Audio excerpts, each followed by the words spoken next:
그래서 우리에게 주시는 말씀은 누가복음 2장 1절부터 14절까지 말씀입니다.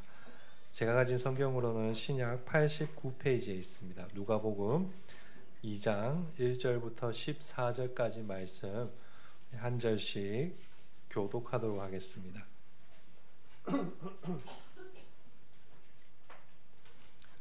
제가 먼저 1절 읽겠습니다. 그때 가이사 아구스토가 영을 내려 천하로 다 호적하라 하였으니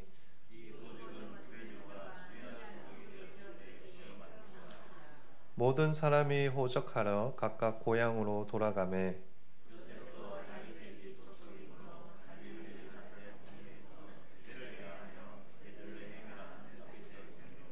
그 약혼한 마리아와 함께 호적하러 올라가니 마리아가 이미 잉태하였더라. 처다들은 강보로 싸서 구유에 뉘었으니 이는 여관이 있을 곳이 없음이러라.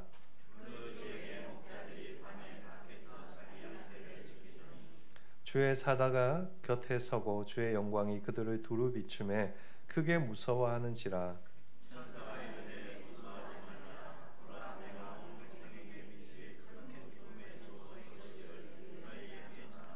오늘 다윗의 동네에 너희를 위하여 구주가 나셨으니 곧 그리스도 주시니라.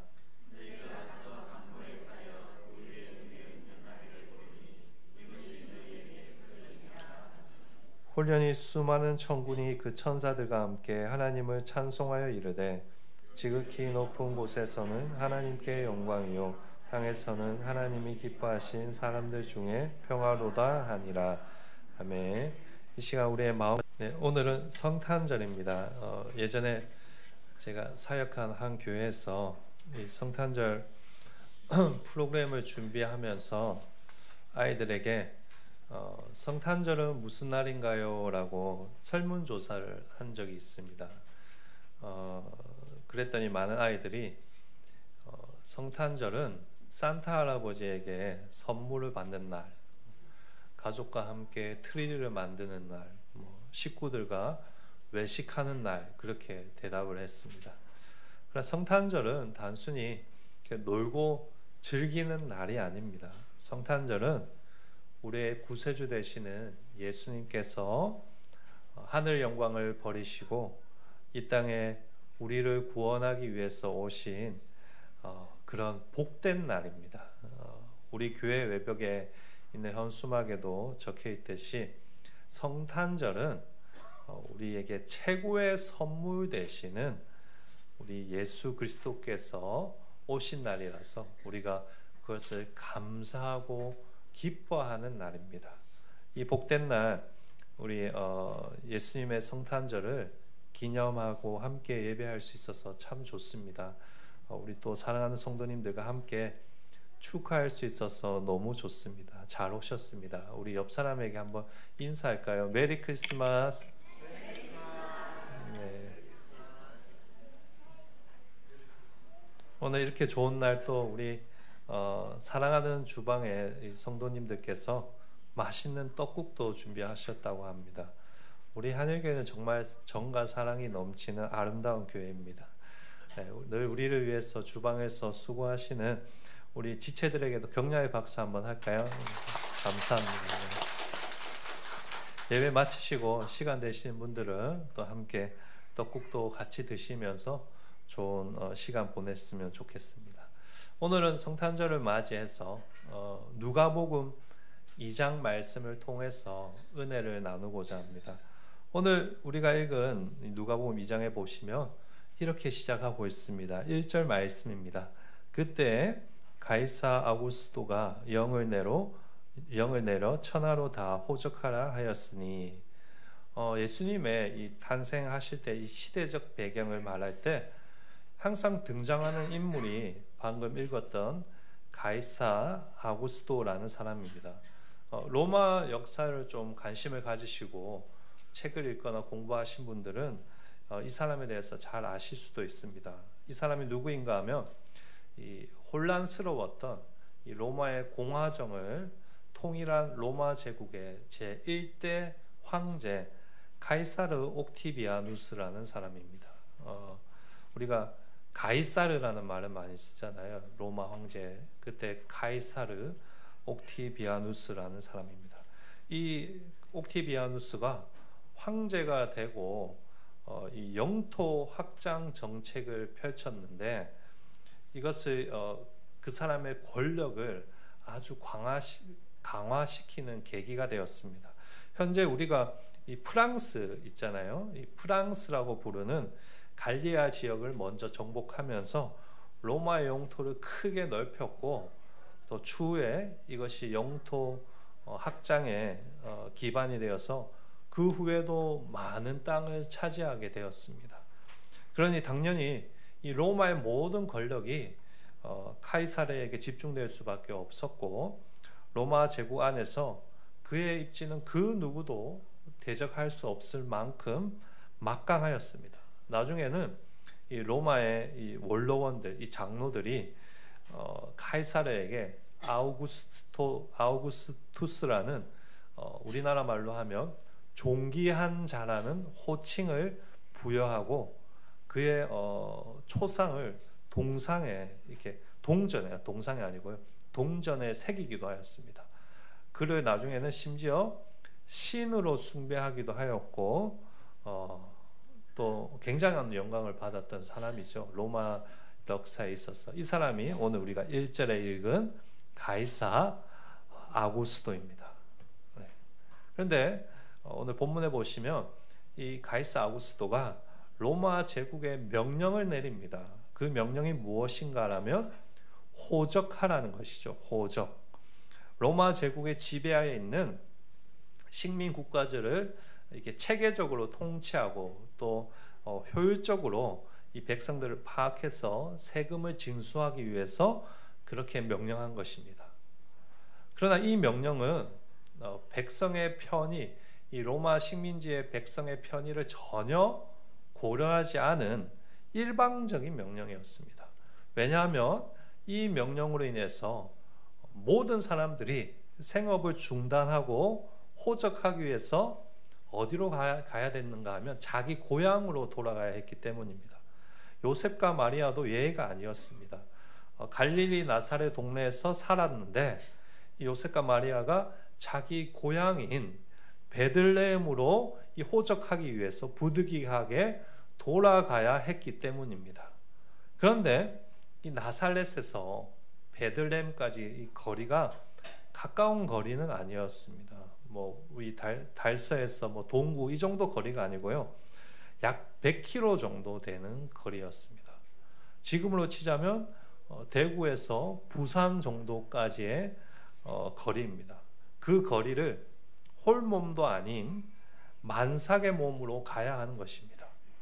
제가 궁금해서 이 네이버 지도를 찾아서 도보로 한 100km 정도는 어느 정도의 시간이 나오는지 확인을 해보았습니다. 근데 길찾기를 이렇게 딱 누르니까 이렇게 나오더라고요. 출발지와 도착지 간의 거리가 직선 거리가 50km 이내인 경우에만 도보 길찾기를 제공합니다. 이렇게 나오더라고요. 그래서 제가 너무 궁금해 딱 50km만 해서 검색을 해보았는데 13시간이 나왔습니다. 그러니까 100km니까 곱하기 2하면 대략 26시간 정도 도보로 걸리는 거리란 말이죠. 그런데 이건 수학적 수치로만 26시간이지 그것보다 훨씬 많은 시간이 걸리지 않았겠습니까? 마리아는 곧 출산을 앞둔 임산부입니다. 물론 요셉이 마리아를 낙타에 태워서 이렇게 안전하게 갔겠지만 우리 여성분들은 출산을 해보신 분들은 다 아시겠지만 산모에게 흔들림이 계속되면 위험하잖아요. 그러니까 가다가 중간에 멈춰서 쉬어야 하기도 하고 또 식사도 하고 그렇게 해야 되지 않겠습니까? 그러니까 적어도 최소한의 시간으로 계산해도 30시간 이상은 걸어서 그 먼 거리를 간 것입니다.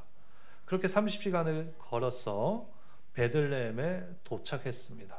근데 문제가 있습니다. 여관이 없습니다. 7절 말씀 뒤에 보시면 이렇게 적혀 있습니다. 이는 여관에 있을 곳이 없음이러라. 그럼 그 당시는 여행객이 많은 시대가 아니었기 때문에 지금은 뭐 우리가 외국에 여행도 가고 숙박시설이 있고 그렇지만 지금처럼 그 시대에는 전문 숙박시설이 전혀 없었고 또한 아주 작은 소읍이었던 이 베들레헴에 숙박시설이라 해봤자 한두 개밖에 없었을 것입니다. 그러니 당연히 타지로 떠난 사람들이 이 카이사르의 명령 때문에 고향으로 일제히 돌아왔을 것이고 묵을 곳이 부족할 수밖에 없었던 것입니다. 그래서 방이 없었습니다. 그럼 어디서 숙박을 해야 할까요, 여러분? 안타깝게도 성경은 어디에서 요셉과 마리아가 숙박을 했는지는 분명하게 밝혀주지는 않습니다.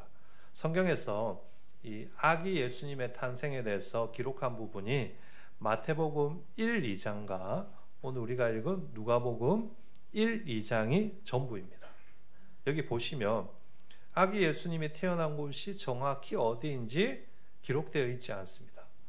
그런데 성경이 아기 예수님이 어디에서 태어났는지는 모르지만 예수님의 탄생과 관련해서 공통적으로 우리에게 정보를 제공하는 것이 있습니다. 바로 이 아기가 구유에 눕혔다라는 사실입니다. 여러분, 외양간에 가면 이 말의 여물을 담아놓는 여물통이 있지 않습니까? 거기에 마리아가 강포, 오늘 강포라고 적혀 있을 텐데 우리말로 하면 포대기입니다. 이 포대기에 아기 예수님을 싸서 눕혔다는 것입니다. 그래서 신학자들이 이것을 가지고 예수님이 어디에서 태어났다라고 할까요? 마구간에서 태어났다라고 이야기합니다. 어떤 사람들은 예수님이 들판에서 태어났다라고 주장하기도 하는데 개인적으로 저는 이것은 좀 과격한 주장이라고 생각합니다. 예수님께서 어디에서 태어나셨는가 하면 일반 가정집에 딸린 마구간에서 태어나셨습니다.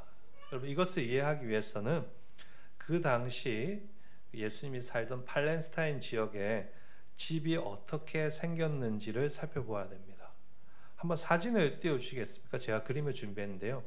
이게 예수님 당시에 팔레스타인 사람들이 살던 집입니다. 여기 보시면 아래 위가 뚫린 이게 원룸 스타일로 그 중간에 다락 형태로 이렇게 나눠져 있습니다. 2층에서는 사람들이 생활을 하고 잠을 자죠. 그리고 1층에서는 주방이 있고 자기들이 키우는 동물들, 말을 10마리씩 키우진 않았고요. 말 한 마리 아니면 낙타 한 마리, 돼지 몇 마리 이 정도의 마구간이 있었습니다. 그러니까 한 집인데 이 계단으로 1층과 2층을 올라다니면서 생활을 하는 것입니다. 그러니까 요셉과 마리아가 어떻게 이렇게 구조가 된 집에 들어가서 1층, 2층이 아니라 1층 마구간에 머물렀고 예수님께서 거기에서 태어나신 것입니다. 굳이 상상해 보자면 이런 것입니다. 요셉이 숙박할 여관을 찾았는데, 숙소를 찾았는데 찾을 수가 없었습니다. 다급해진 요셉이 가정집을 물색하였습니다. 여기저기 사람들의 집을 문을 두드리면서 하루만 재워달라고 부탁한 것이죠. 그러다가 다행히 한 집에 허락을 받았는데 거기서 묵게 되었습니다. 아마 이 율법을 다 알고 있는 이 유대인들에게 나그네를 대접하라는 계명을 이 유대인들이 몰랐을 리가 없을 것이고, 또 특히 만삭의 임산부를 문전박대하기가 쉽지 않았을 것입니다. 그래서 부족하지만 우리가 방이 없어서 1층이라도 괜찮으시면 머무시십시오라고 한 것입니다. 거기서 마리아가 예수님을 출산하였고 그 아기를 눕힐 데가 없으니까 포대기에 싸서 물이 이제 없이 말라 있는 이 말 구유에 아기를 눕힌 것입니다. 이처럼 우리 예수님이 태어나신 곳은 아주 초라하기 짝이 없는 곳이었습니다. 지저분하고 전혀 깨끗하지 않았습니다. 예수님의 이 탄생 스토리도 자세히 따져보면 그다지 아름답지는 않습니다. 머물 곳이 없어서 냄새나는 마구간에서 태어나셨고 심지어 짐승의 여물통에서 눕히셨습니다. 그래서 생각하면 할수록 이 아기 예수님의 탄생은 매우 충격적인 것입니다. 우주 만물의 주인 되시는 하나님께서, 모든 영광과 존귀를 받으셔야 되는 하나님께서 철저하게 자기를 비우시고 인간의 모습으로 오시는까지는 좋지만 아무도 예상하지 못한 가장 천하고 가장 낮은 곳에서 태어나셨기 때문입니다. 찬바람이 휘휘 불어오고 나귀똥이 굴러다니는 마구간에서 태어나셨을 뿐만 아니라 포대기에 쌓여서 짐승의 여물통인 구유에 눕혀진 것입니다. 그런데 여러분, 이런 말도 안 되는 상황 가운데 천사들이 나타나서 찬양을 합니다. 아주 황당한 찬양을 하죠. 14절 말씀인데요. 우리 14절 말씀을 같이 읽어보도록 하겠습니다. 지극히 높은 곳에서는 하나님께 영광이요, 땅에서는 하나님이 기뻐하신 사람들 중에 평화로다 하니라. 아멘. 우리가 성탄절만 되면 항상 듣는 구절입니다. 하늘에는 영광, 땅에는 평화. 근데 저는 이것을 보면서 정말 너무한 거 아닌가라는 생각이 들었습니다. 여러분, 곰곰이 생각해 보십시오. 우주 만물을 창조하시고 우주 만물의 주인 되시는 성자 하나님께서 지금 초라하기 짝이 없는 냄새나고 더러운 마구간에서 태어나셨습니다. 이게 영광이 될 만한 일일까요, 여러분? 이건 영광이 아니라 수치스러운 일입니다. 치욕적인 일입니다. 저희 부부가 저하고 아내가 첫째 아이를 낳았을 때 어디에서 놓았는가 하면 인구보건복지협회라는 곳에서 아이를 출산했습니다. 그때는 참 가난하고 어려웠습니다. 그래서 한 푼이라도 더 아끼려고 국가에서 혜택도 주고 여러 가지로 저렴하게 할 수 있는 인구보건복지협회에서 첫째를 낳았습니다.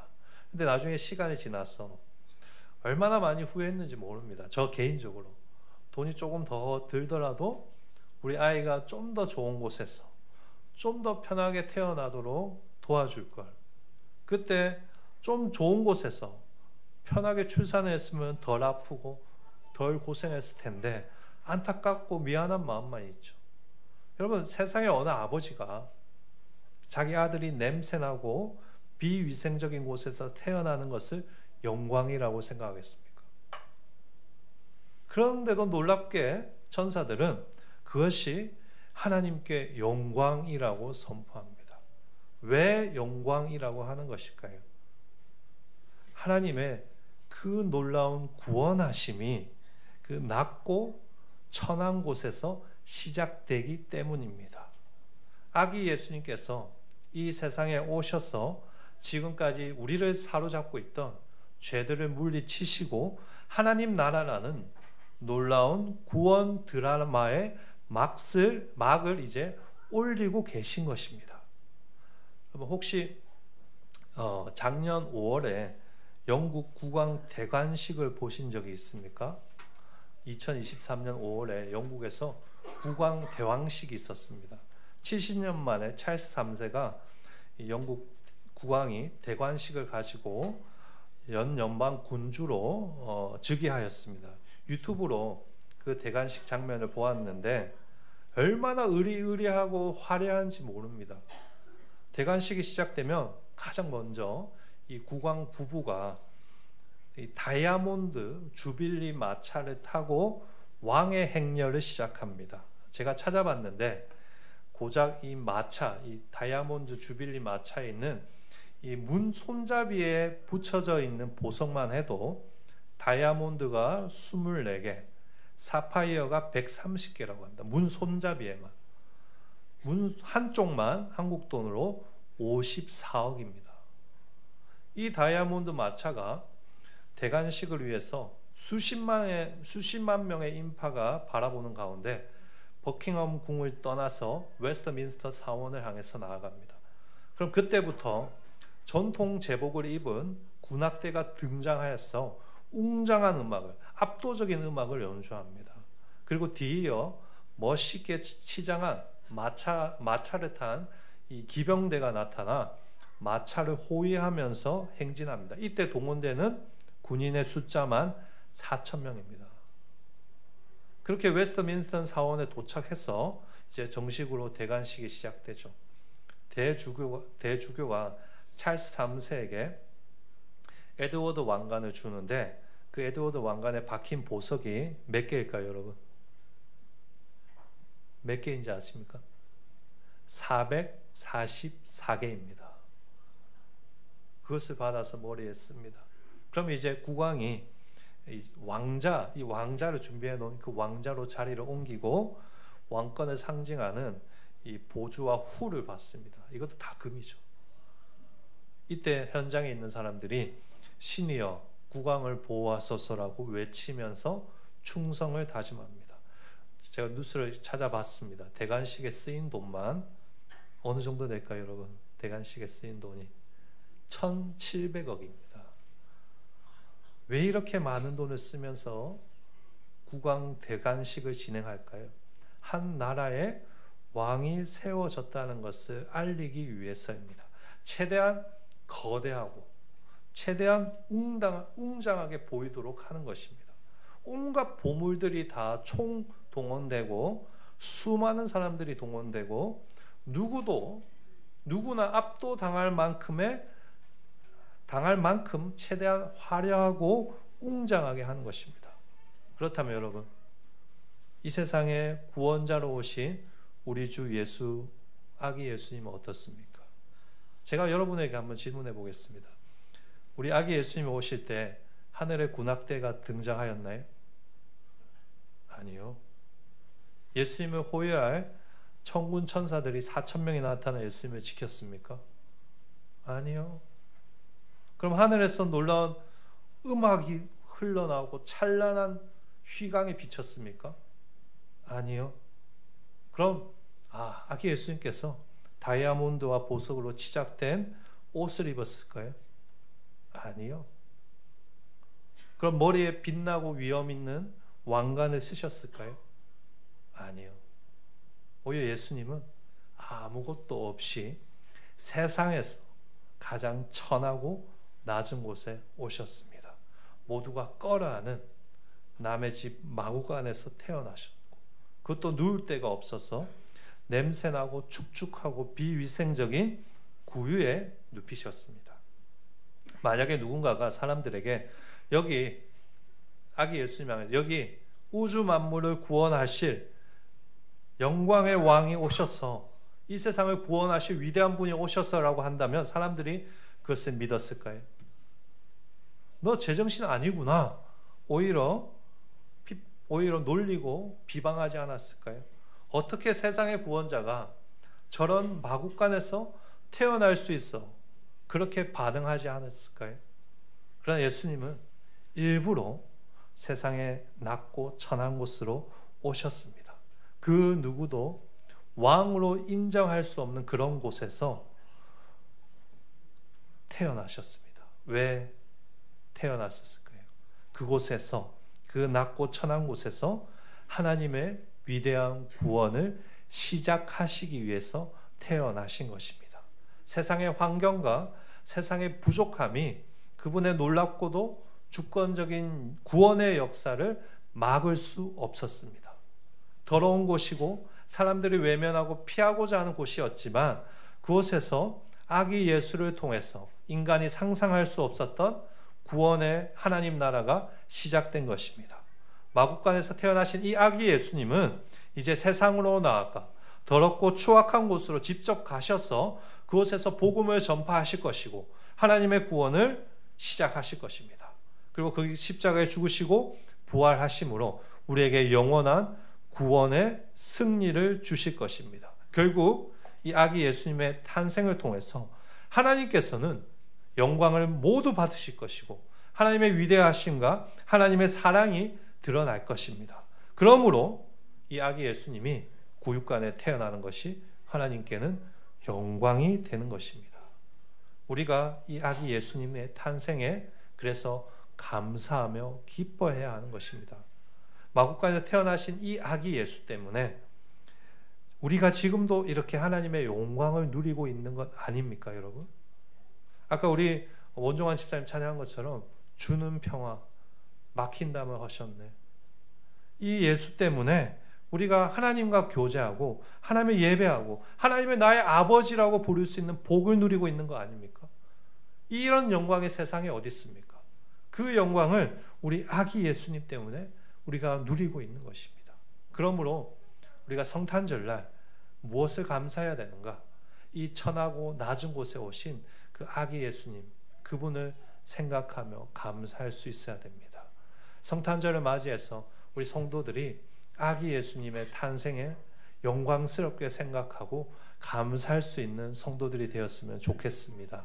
그냥 성탄절날 가족끼리 회식할 생각하시고 가족끼리 좋은 시간 보내는 거기서 끝나면 안 되고 우리 아기 예수님의 탄생을 깊이 생각하면서 마음속으로 진심으로 감사할 수 있는 우리 하늘교회 성도들 되기를 간절히 축복합니다. 그런데 여러분, 예수님의 탄생은 하나님뿐만 아니라 이 세상의 사람들에게도 놀라운 변화를 가져오게 되었습니다. 14절 뒷부분입니다. 땅에서는 하나님이 기뻐하신 사람들 중에 평화로다 하니라. 그럼 여기 보시면 하나님이 기뻐하신 사람들 중에 평화로다라고 천사들이 찬양하고 있습니다. 그렇다면 하나님이 기뻐하시는 사람들은 누구일까요? 한글 성경으로는 뜻이 애매모호한데 이 영어 성경을 보면 좀 더 분명해집니다. 영어에는 To man on whom his favor rest라고 표현되어 있습니다. 제가 영어를 잘 못해서 죄송합니다. 네. 해석하자면 하나님의 은혜를 입은 사람들이라는 뜻입니다. 그럼 누가 하나님의 은혜를 입은 사람들일까요? 바로 예수님의 십자가와 부활로 인해서 죄를 용서받고 하나님의 자녀가 된 사람들입니다. 그러니까 정리하자면 하나님의 자녀가 된 사람들, 즉 오늘 예배 드리고 있는 우리들에게 예수님의 오심이 무엇이 된다는 것이죠? 평화가 된다는 것입니다. 그렇다면 이게 왜 우리들에게 평화가 되는 것일까요? 여러분, 예수님의 오심이 왜 우리들에게 평화가 될까요? 예수님으로 인해서 우리가 어떤 평화를 누리는 것일까요? 사랑하는 성도 여러분, 원래 우리는 하나님 앞에서 어떠한 존재들이었습니까? 에베소서 2장 3절에 보면 이렇게 적혀 있는데요. 우리 같이 한번 읽어보도록 하겠습니다. 전에는 우리도 다 그 가운데서 우리 육체의 욕심을 따라 지내며 육체와 마음에 원하는 것을 하여 다른 이들과 같이 본질상 진노의 자녀이었더니 우리는 원래 진노의 자녀들이었습니다. 죄 때문입니다. 죄로 인해서 우리는 더 이상 하나님께 나아갈 수 없었습니다. 하나님께 좋은 것을 받을 수도 없고 기대할 수도 없었습니다. 죄로 인해 오직 하나님의 진노를 받아 죽어 마땅한 하나님과 원수가 된 것입니다. 원수. 제가 남아프리카 공화국에서 좀 지냈는데 제 아내가 남아공 이야기를 그만 좀 하라는데 생각이 나서 설교를 준비할 생각이 나서 또 하겠습니다. 그곳에 백인들과 흑인들 사이에는 여러분, 이 남아공의 백인들과 흑인들 사이에는 평화라는 것 자체가 존재하지 않습니다. 지독한 원수이기 때문입니다. 역사적으로 오랜 시간 동안 백인들이 흑인들을 차별하고 괴롭혔습니다. 나중에는 1948년에 남아공 정권이, 이 백인 정권이 아파르트헤이트라는 법안을 통과시켜 버렸습니다. 이 법이 무엇인가 하면 인종차별 정책입니다. 흑인들의 모든 것을 금지시켰습니다. 교육을 금지시켰고 선거권을 박탈시키고 좋은 땅을 다 빼앗고 공공시설과 토지를 누구만 사용할 수 있었을까요? 백인들만 사용하게 하였습니다. 나중에는 아예 이 백인이 사는 지역에 이 벽을 치고 흑인이 들어오지 못하도록 막기도 하였습니다. 그러다 보니 이 흑인들이 백인들을 어떻게 바라볼까요? 원수로 바라보는 것입니다. 죽일 놈들, 복수해야 될 놈들로 바라볼 수밖에 없는 것이죠. 아파르테이트가 이렇게 없어진 지도 벌써 30년이 지났습니다. 여전히 백인들을 바라보며 욕하며 분노합니다. 흑인들과 이렇게 이야기를 하다 보면 백인들에 대해서 절대로 좋은 말을 하지 않습니다. 그들의 내면 깊숙한 곳에 오랫동안 쌓인 분노가 있습니다. 당연한 것이죠. 여러분, 원수하고 어떻게 평화롭게 지낼 수 있겠습니까? 하나님도 마찬가지입니다. 우리 인간을 모든 창조물 중에서도 가장 귀하게 하나님의 형상으로 창조하시고 창조물 중에서도 가장 복된 존재로 만드셨는데 이 인간들을 어떻게 하죠? 하나님을 배신하고 죄의 노예가 되어서 살아갑니다. 하나님 없어 라고 하나님을 인정하지 않고 내가 내 인생의 주인이 되어 내 마음대로 하나님과 원수가 되어 살아가는 것입니다. 그러니 하나님과 우리 사이에 평화가 존재할 수 있을까요? 없습니다. 무엇만이 존재하는 것일까요? 진노만이 존재하는 것입니다. 그래서 진노의 자녀들입니다. 그런데 이런 진노의 자녀되는 우리를 위해서 이 세상에 누가 오셨습니까? 아기 예수님께서 오셨습니다. 왜 오셨을까요? 그 하나님의 불타는 진노를 다시 평화로 바꾸기 위해서 직접 죽기 위해서 오신 것입니다. 예수님은 이 세상에 왕으로 대접받기 위해서 오신 것이 아닙니다. 유대인들이 기대했던 것처럼 새로운 유대 왕국을 만들기 위해서 오신 것도 아닙니다. 죽기 위해서 오셨습니다. 살기 위해서 오신 것이 아니라 우리를 위한 화목 제물로 죽기 위해서 오셨습니다. 그런데 그 죽으심으로 이제 누가 사는 것입니까? 우리가 사는 것입니다. 여러분 그것을 믿으십니까? 십자가에서 죽으심을 통해서 우리와 하나님을 맡고 있던 그 죄가 사라지고 우리와 하나님 사이에 깨어진 관계가 회복된 것입니다. 그리고 우리에게 이제 무엇이 임하게 되었습니까? 하나님의 참 평화가 임하게 되었습니다. 그래서 예수 안에 있는 자들, 하나님의 기뻐하시는 자들에게는 예수님의 오심이 무엇이 되는 것이죠? 평화가 되는 것입니다. 로마서 5장 1절 말씀 우리 같이 한번 읽어보도록 하겠습니다. 같이 읽겠습니다. 그러므로 우리가 믿음으로 의롭다 하심을 받았으니 말미암아 하나님과 화평을 누리자. 아멘. 여러분 여기 보시면 누구로 인해서 하나님과 화평을 누리자라고 말하고 있습니까? 예수 그리스도로 말미암아입니다. 아무에게나 여러분 평화가 임하는 것이 아닙니다. 예수를 믿고 하나님의 자녀가 된 저와 여러분에게 하나님이 주시는 그 참 평화가 임하게 되는 것입니다. 성탄절을 맞이하여 우리 성도님들 한 분 한 분의 마음속에 또 가정 가운데 교회 안에 예수님으로 인해서 하나님의 평화가 임하시기를 간절히 소망합니다. 혹시 아직까지 하나님이 주시는 참 평화를 누리지 못하시는 분들이 있습니까? 아니면 그 평화가 예전에 비해서 많이 차갑게 식어 계신 분이 계십니까? 그렇다면 오늘 믿음으로 다시 예수님을 영접하십시오. 믿음으로 다시 예수님께 나아가십시오.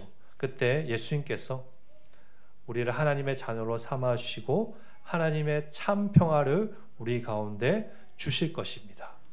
우리 모든 성도님들이 예수님으로 인해서 이 아기 예수님으로 인해서 하나님이 주시는 평화를 누리는 한일교회 모든 성도들 되기를 간절히 축복합니다.